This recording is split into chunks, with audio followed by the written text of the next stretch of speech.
We would like to wish all our viewers a very happy feast. St. Francis Xavier, the patron saint of Goa. We'd like to do this one for you.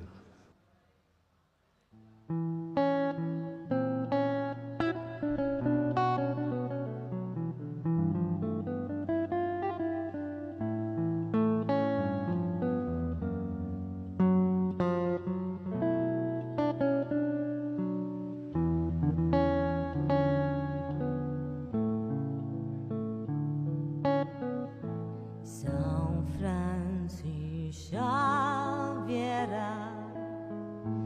ora kumra, rati samjamoga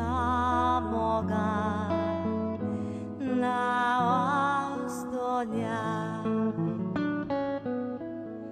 besaunga saiba.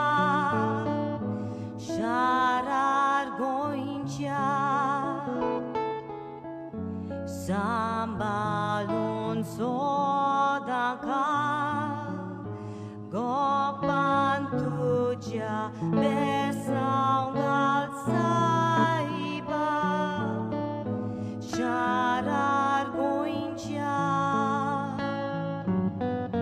sambalun sodaka gopan tuja Porva corun son saraci devaci tue chelița cri ami somes macam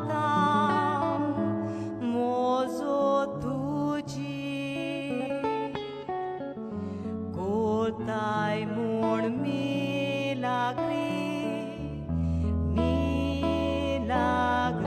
ami somes macam mozo tuci. Tai mun milagri.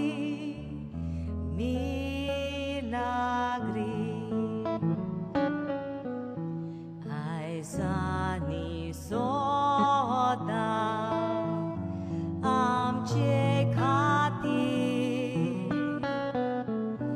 vinoti kortum deva lagi Jesus sarke sau jivit amce Ami pavoso tu Jesus și Jesus archezau jivitam